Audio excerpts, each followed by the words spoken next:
Thanks, Rita. Hello, I'm Jennifer Jones with the headlines in Wales.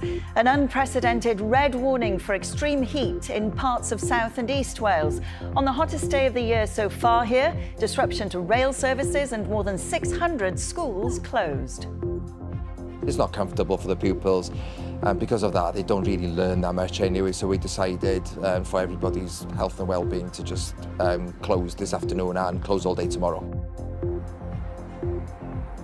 I'm live in Monmouth as temperature records look set to be broken for the second month in a row tomorrow, and climate experts warn Wales needs to better prepare for extreme heat. This has huge repercussions for our communities, our society. When children aren't able to go to school, I think it's a real sign that we are not sufficiently prepared. The hotspot today was 33.3 degrees here in Wales. Tomorrow, temperatures will rise even further, where we're set to break some temperature records. Later on, we'll talk more about this extreme heat warning. Also in tonight's programme, Joanne Penny was the innocent victim of a feud between rival drug gangs. Now 6 people are jailed for life for her murder. A future taken away, an entire family shot through its heart.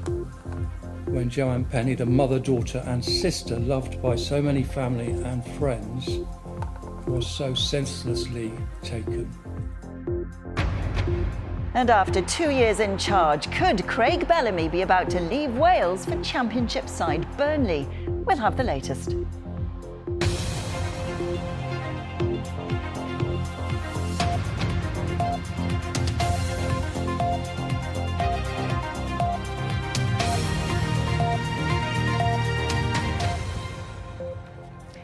Good evening, noswaith chi on what has become the hottest day of the year so far in Wales.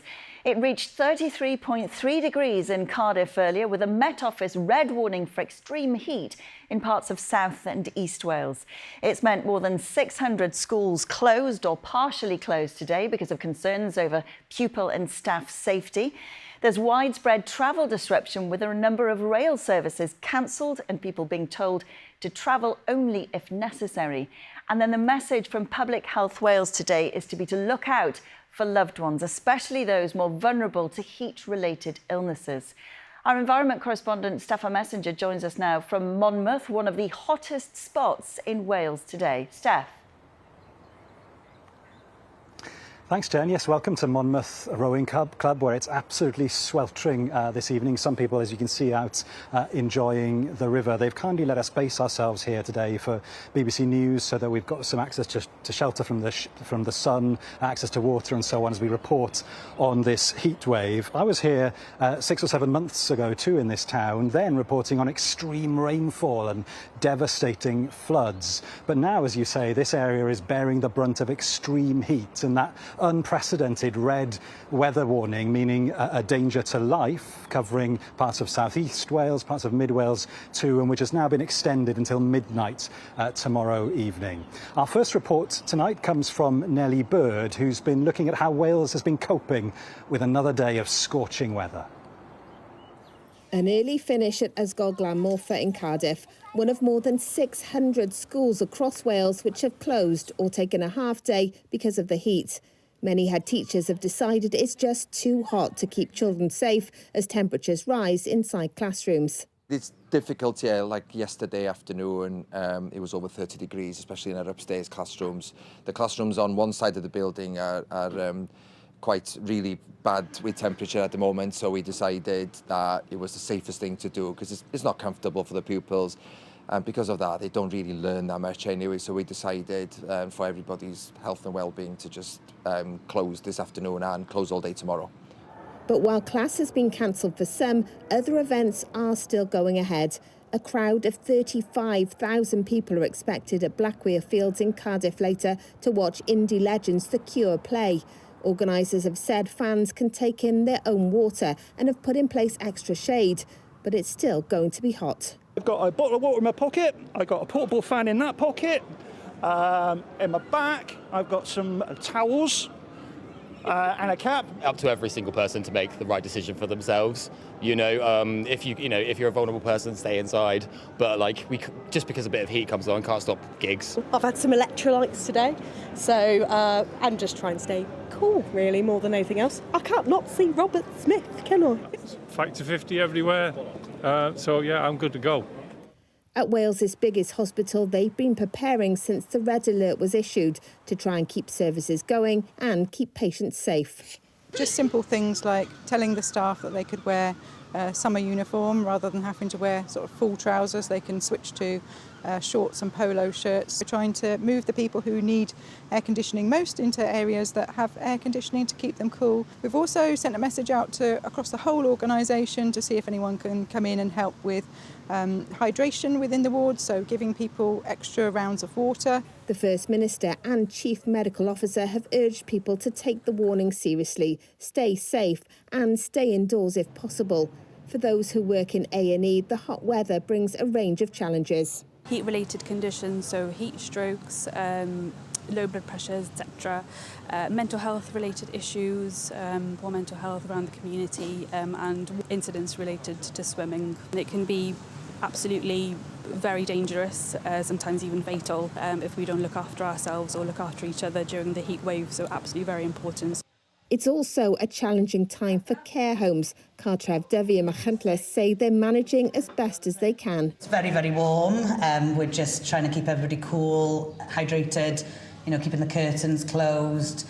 We've got fans going. The kitchen staff have got ice creams, ice lollies, jelly, ice cubes for all the drinks. We're, just doing the best, really. And rail services have also been affected, with some cancellations because of a shortage of trains running in the heat.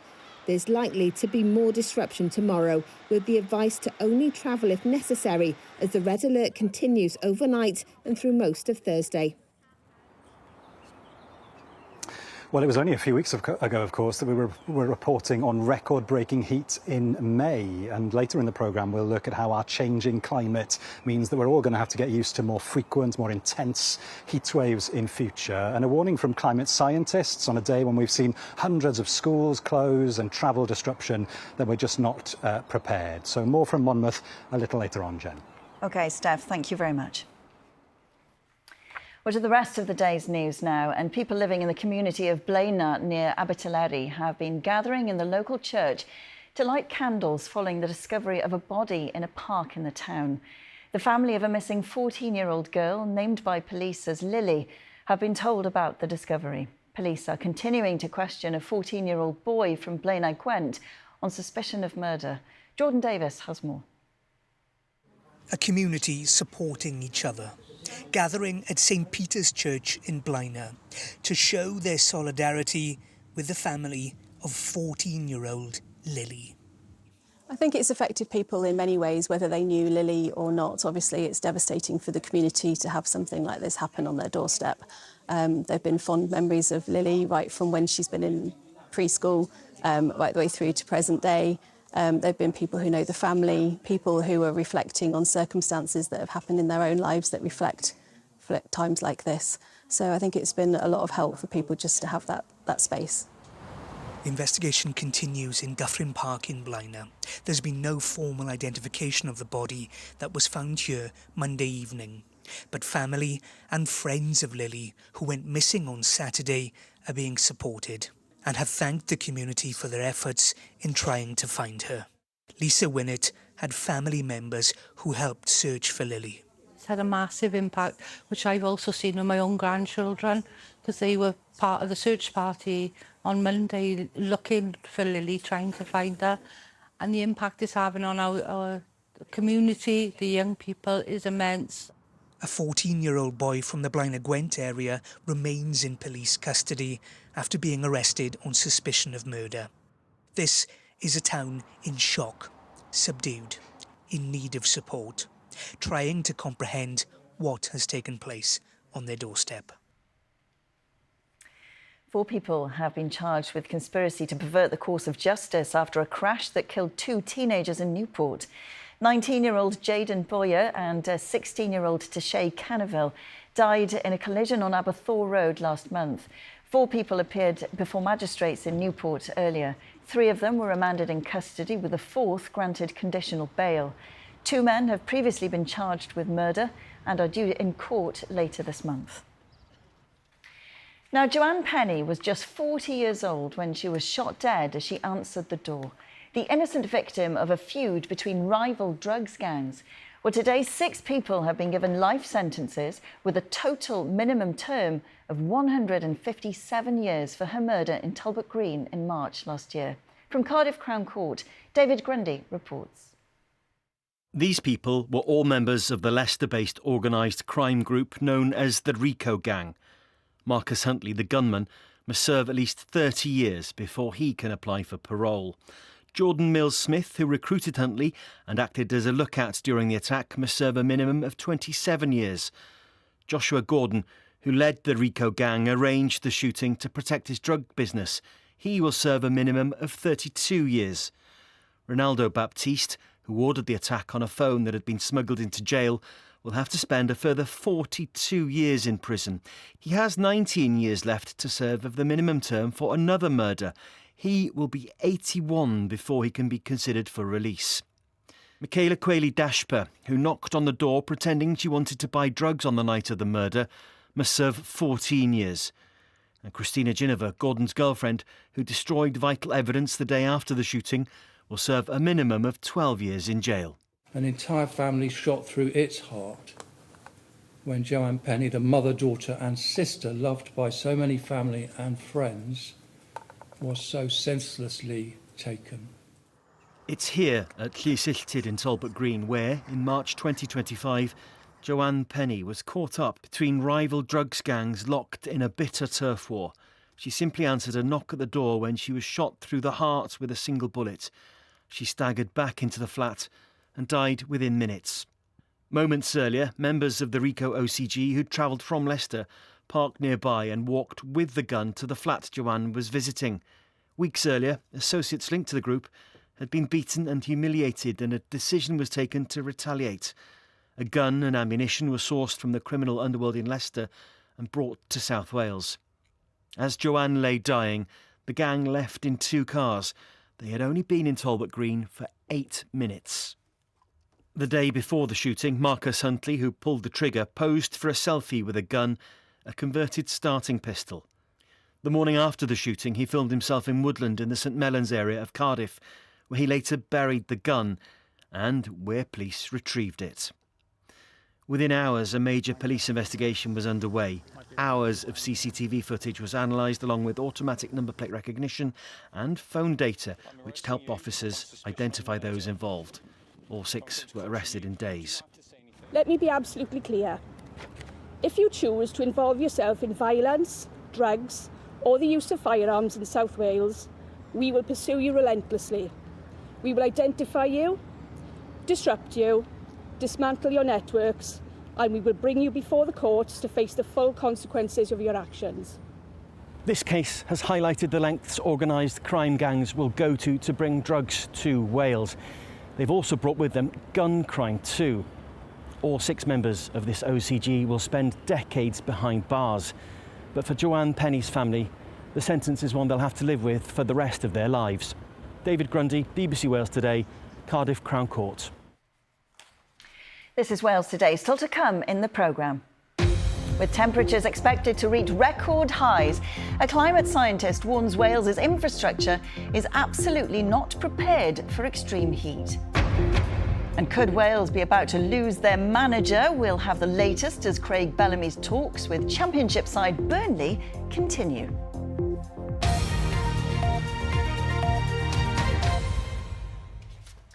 Now, this year marks the 100th anniversary of the UK's most significant labour dispute in modern history, the General Strike of 1926.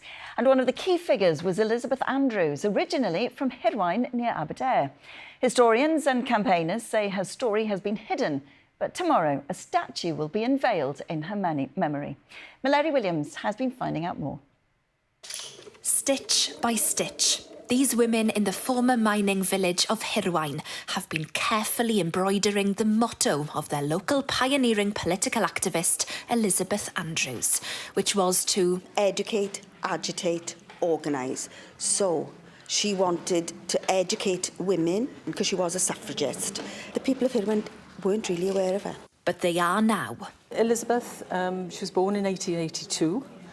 quite a long time ago, part of a family of 11 children, finished her education at sort of 13 and got involved in politics. She was the first secretary for the Women's Guild in the Rhondda, the first woman Labour Party organiser for Wales. She was called locally Our Elizabeth. Why? Well, she fought for better maternity and childcare and helped to establish one of the earliest nursery schools in Wales.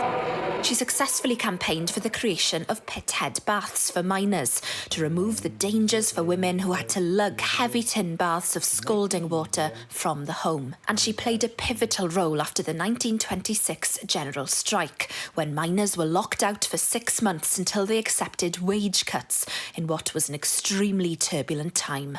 She was involved in trying to get food parcels, in sewing organisations. She believed in the women's sections of the Labour Party. She saw them as working women's university. She also gave endless talks in the Rhondda, talking to people, trying to encourage women in particular to pull together and to work to try to alleviate the hardship that already existed even before 1926. During this time of intense financial pressure, Elizabeth helped thousands of children to be fostered by families over the border, with the help of another key figure at the time. Beatrice wrote for Labour Woman magazine. Her name was Beatrice Green from Abertillery. Beatrice should not be forgotten, and neither should Elizabeth Andrews. It's 100 years ago, but it's so important that what they stood for is still apparent and vital for this day and age. Tomorrow, a statue of Elizabeth Andrews is due to be unveiled at Rhondda Heritage Park as the 5th and final sculpture of the monumental Welsh Women campaign. And here's a sneak peek. So her achievement with the compulsory pithead baths, that was one of the things that stood out for me. So I have her standing on an upturned tin bath. She was an advocate for helping children and families, so a child had to be part of that. This motto that the group have been stitching will be added to the statue, in the hope that this heroine from Hirwaun won't be hidden any longer. Melody Williams reporting there, and we'll have more on the unveiling of the Elizabeth Andrews statue on tomorrow night's programme at 6:30. Now, after 2 years in charge and just a few weeks after saying he was staying, Craig Bellamy's time as Wales manager could be about to end. The former striker is in talks with Championship side Burnley to become their new head coach. Well, our sports reporter Chris Wathen is here to tell us more. So, Chris, are we expecting this to happen? Well, it's looking increasingly likely. Things progressing very much over the last 24 hours. And the Future Generations Commissioner's Office today among those sounding the alarm over how well prepared Wales is for the impacts of climate change. The effects of our changing climate have been sharply felt in Monmouth in recent months. The town devastated by flooding over winter, now covered by a rare red warning for extreme heat. It's wet one minute, dry the next. What is happening with global warming, that is to account for it, so it's quite worrying. When it rains for 3 weeks solid and never stops, and then when it's sunny and really hot like this, it stays for a number of days. Just get on with it. It's only, 2 days, 3 days? I come from Europe, we have it for 2 months, occasionally, Temperatures in the high 30s are forecast here in Monmouthshire, potentially record-breaking heat. As meteorologists warn, this is no ordinary heatwave. So I came into work on Monday morning, and for easternmost parts of Wales we had temperatures of 40 degrees in the forecast, which I'd never seen before. So since then the forecast has changed. We don't expect temperatures to get quite this high. But the fact is the weather model did have 40 degrees in the first place, which is shocking. And in a warmer world with climate change, we do expect more heat in the future to be on the extreme side. Feels like temperatures, a measure of how hot the air feels on our skin, could reach 40 degrees in parts of South Wales. That's down to high humidity levels, which prevent us from cooling down as easily through sweating. The heat dome, the humidity, the fact that we're going to experience tropical nights, each of them has a climate change element behind it that's making it more intense. So that heat dome spreading over Europe. Europe is the fastest warming continent on the planet. It feels like the first time in my life that I can physically feel climate change. And it's quite frightening, actually. This month's scorching weather comes hot on the heels of the hottest May day on record just a few weeks ago. Last summer was our hottest on record, and the 10 warmest years yet documented in Wales have all happened since the early 2000s. Some say Wales needs to better prepare for the impacts of climate change, planting trees in urban areas, for instance, to provide shade, and ensuring schools and hospitals have air conditioning. This has huge repercussions for our communities, our society. When children aren't able to go to school, I think it's a real sign that we are not sufficiently prepared. Governments, people in the public sector, especially leadership, have to prioritise this. The situation's putting stress on the environment too. Natural Resources Wales has had to top up the River Dee this week to save fish and other wildlife.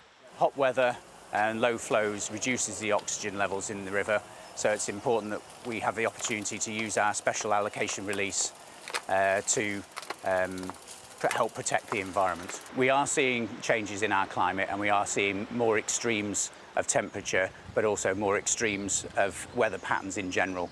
This is climate change in action.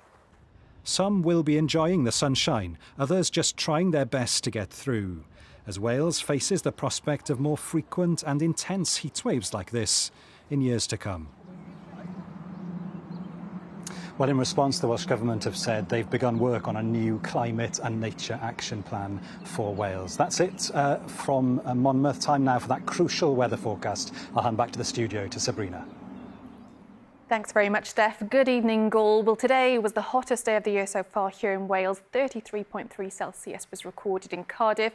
If anything, those temperatures will be higher tomorrow. If you are wondering when it's going to cool down, then less hot on Friday, but more noticeably cooler over the weekend. So today then at 33.3, as I mentioned, the June record 33.7. We didn't reach that June record today, but it's highly likely in place until the end of tomorrow. The pretty widespread amber extreme heat warning, and then this rare red warning in parts of the southeast. So further disruption likely over the next couple of days. As for this evening then, it's a quiet story out there. Dry, mostly clear skies. I know some of you have seen some sea fog today. Once again, overnight, some mist and sea fog could develop, and it will be another warm, muggy feeling night, difficult sleeping conditions for some of us. And if we don't drop below 20 degrees in places, which is what's forecast, then that will be called a tropical night. As for tomorrow's forecast, then a repeat performance. So most of us just seeing dry, sunny conditions throughout the period. Again, a chance for a little bit of low cloud, mist and fog in places, but nothing significant. The wind direction will change tomorrow. That will have an influence on those temperatures too. So more of a southeasterly breeze. Technically, highest temperatures will be expected in parts of the southeast, but given that wind direction, sometimes sheltered parts of the west can also see temperatures higher than forecast. And we're also going to see some high UV and very high pollen levels. And on top of the heat, of course, there's the humidity to factor in. So here are your feels like temperatures for tomorrow. So you can see some places in the low 40s. So beyond that point then, Friday into the weekend, lower pressure back on the scene. There will be a higher chance for some thunderstorms and frequent lightning, which in themselves could cause some issues, but it will cool down this weekend. Take care. Jen. Sabrina, thank you. We'll be back at the earlier time of 10 to 10 tonight, but until then, please do take care in this heat. We're out. Bye-bye.